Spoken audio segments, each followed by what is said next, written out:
Welcome to 123 Chess, the place where we review, analyze, and improve. My name's Luke, and the purpose of this video is to walk you through our chess analysis method so you can utilize it for your games and improve with us. Chess is the art of analysis. Grandmaster Mikhail Botvinnik. Every defeat is an opportunity to learn from our mistakes. Grandmaster Susan Polgar. So we know that analyzing your games is one of the surest ways to improve your overall chess ability. But this begs the question, do you know how? Do you know how to identify your thought processes, to analyze your games, and ultimately to learn from your mistakes? The sad reality is that most recreational players never do, which is why they plateau in their skill level and continue to make the same types of mistakes over and over again. But in an information age where everyone and their brother seems to have their own ideas and books, online videos, and articles about how to analyze your games, where do you begin in this seemingly daunting task? And if you're playing a game online, like many of us do these days, what is usually the first thing that comes up when the game is done? The chess engine analysis, where the computer chess engine tells you exactly what your mistakes were and where they were.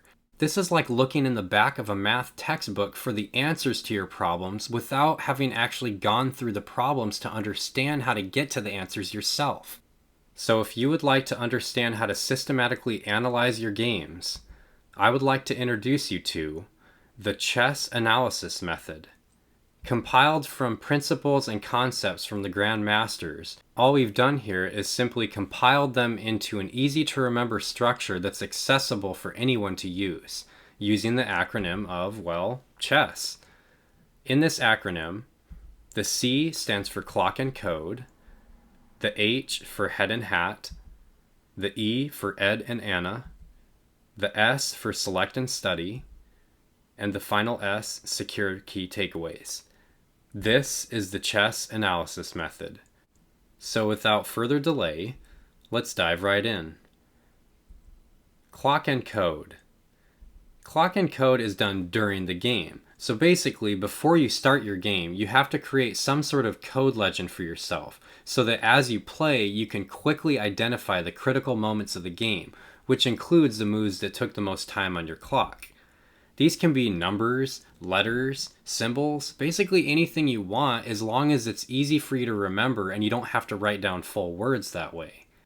If you've ever watched tournaments online or on TV, you've probably noticed that a lot of times the players will be writing stuff down as they're playing. This is essentially what they're doing in addition to writing down the moves themselves. It's also worth noting here that in order to learn the most about your in-game thought processes, it's recommended that you play games with at least 10 minutes on each person's clock. However, it's also recommended that you play a timed game rather than a correspondence one, because having a clock ticking in front of you increases the pressure, highlighting the most time-consuming critical moments for you. Types of critical moments can include things like if you feel disoriented, if you feel confused, if you're taking a long time on your clock, if you feel comfortable, if you feel uncomfortable, if you realized you overlooked something, if you feel completely stuck, and if you have a eureka moment where you discover something. These are just some examples of the types of critical moments you could include. But again, the whole point is for you to create a code legend that works for you, so you can quickly identify those critical moments during the game without having to write full words down. Once your game is done, you're done with clock and code. Head and hat. Okay, so your game's done. Now what? Step 2 is head. Immediately after the game, write down what went through your head throughout the game, such as what you were feeling, the reasons for your decisions, the plans you had, and the calculations you performed. Basically, you're simply expounding on your in-game code from step 1. This helps you to hone in on what you should be focusing on, and it also helps you to identify what you know from what you don't know. Make sure to be thorough and specific, because the more thorough you are in this step, the easier it'll be for you in the following steps. Step 3 is hat. Okay, so now that you've finished writing down what went through your head as you were playing the game, Your job here is to write down at least 3 key lessons that you've learned from this game that you can add to your hat of knowledge. But remember, no outside sources. No engine analysis, no books, no training videos, no advice from higher level players. Just you, the game, and your thoughts from the previous 2 steps. Again, you're drawing your own conclusions here based on what you've learned from how you were thinking when you played. So once you're done writing down your key lessons, you're done with head and hat. Ed and Anna. Step 4 is Ed. In this step, your goal is to educate yourself on the critical moments of the game. What is a critical moment, you ask? Well, a critical moment is essentially any time a major change takes place during the game. In other words, a critical moment is where anything significant happened, either internally, in your mind, or externally, on the board, or a combination of these. Examples of internal critical moments can include things like when you ran out of moves that you knew in the opening you played, moves that surprised you, when you had a change in plans or when your plan didn't work and you had to make a new plan, when you overlooked a situation, or when you found yourself lost or stuck in a position. Examples of external critical moments can include things like phase transition, when you transition from the opening to the mid-game or from the mid-game to the end-game, when you go from a drawish endgame to a lost one, or vice versa, when you experienced a massive trade of pieces, when you experienced a major pawn configuration change, or when you go from a quiet game into a tactical storm, or vice versa. Once you've completed this step, you will have essentially created a roadmap of all the critical moments of the game for yourself. Step 5 is Anna. This is where you get to take a look at the roadmap you created in Step 4 and choose at least 2 or 3 of the critical moments you identified to analyze them. If taken seriously, this step organically empowers you to identify and categorize specific elements in the game that demonstrate what you understood during the game, what you understand now that you missed during the game, and what you still don't understand.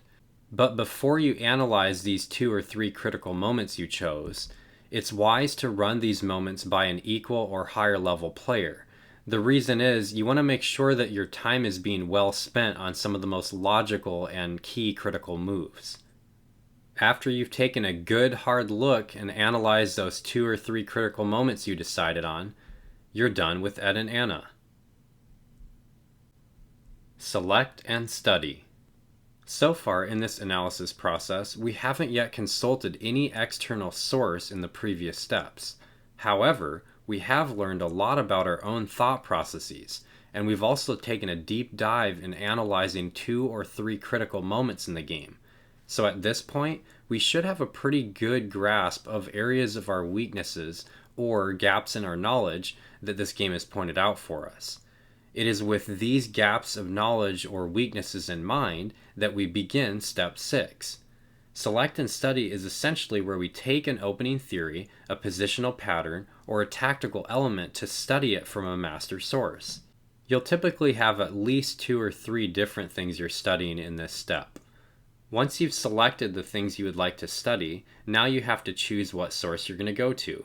Some examples of the types of sources you could consult in this process include things like books written by grandmasters or other chess masters, instructional videos, of which there are many free ones online, including places like YouTube. Many different free articles online also exist in the same way. And grandmaster games, which is kind of fun too, because if you have a specific opening you played, perhaps you want to look at a grandmaster game and maybe even memorize that for yourself to add it to your repertoire. And finally, game reviews. Maybe there's critical moments in your 2 or 3 that you chose that you'd like to post online and get a review from a higher level player so they can give you some wisdom and tips of things you may not have even have noticed up to this point. So these are just some examples of the types of sources you could go to, in addition to others like chess.com and other apps and websites have different drills and other things you can work on to improve your game in certain areas. But just remember, what you bring to the table in this step is only as good as the effort you put into the previous steps. But wait, you ask, isn't there a key element that you haven't incorporated into this entire analysis method? I'm glad you asked, because now is the time when you check your findings against a computer chess engine. The whole idea here is you just want to make sure you didn't miss any blunders or mistakes in this whole process. If you find you had, then yes, you do want to take each of those blunders or mistakes back to analyze the position, and you want to determine why you made the moves you made and what your alternative moves were and why you would want to do those, what the logic is behind that. Once you've checked your findings against the computer chess engine and made sure that there's no blunders or mistakes left unturned, you're finished with Select and Study. Secure key takeaways. So now you've finished understanding more about your own thought processes, you've deeply analyzed at least 2 or 3 critical moments in the game, and you've taken things you didn't know before and studied them with external materials. So this step is your conclusion from all that. You're coming away from this game with at least 2 or 3 final or key takeaways that are principles you can take into your future chess games based on what you learned from this one. Once you've secured and written down your key takeaways, you're done with this entire process. And that's it, the chess analysis method. Clock and code, where you create a code legend for yourself so you can quickly identify critical moments as you play. Head and hat, where you write down all that was going on in your head throughout the game and at least 2 or 3 things you learned about yourself, adding them to your hat of knowledge. Ed and Anna, where you educate yourself on the critical moments of the game, creating a sort of roadmap for yourself, and choose 2 or 3 of those critical moments to analyze in more depth. Select and Study, where you select certain key elements, concepts, or positions based on gaps in your knowledge and study them using expert or master sources. And finally, Secure Key Takeaways, where you secure at least 2 or 3 key takeaways, converting your analysis and studies into factual principles that can be translated into similar situations in future chess games. And now we come full circle back to the whole theme of our channel, where steps 1 through 4 focus on our own personal review of the game. Steps 5 and 6 move into our in-depth analysis of our chosen critical moments and allowing expert or master sources to help fill in our gaps of knowledge once we've identified them. And finally, step 7, where our hard work in this whole process is translated into true, tangible learning, enabling us to truly learn from our mistakes and ultimately improve our game. If you'd like to see an example of what this process can look like when you're done, I've provided a link in the description below to my chess.com blog where I've done it for our games 1 and 2 on this channel. Thank you for watching, and if you've benefited from our content, please consider liking this video, subscribing to our channel, and sharing it with other chess enthusiasts who'd like to improve their game too.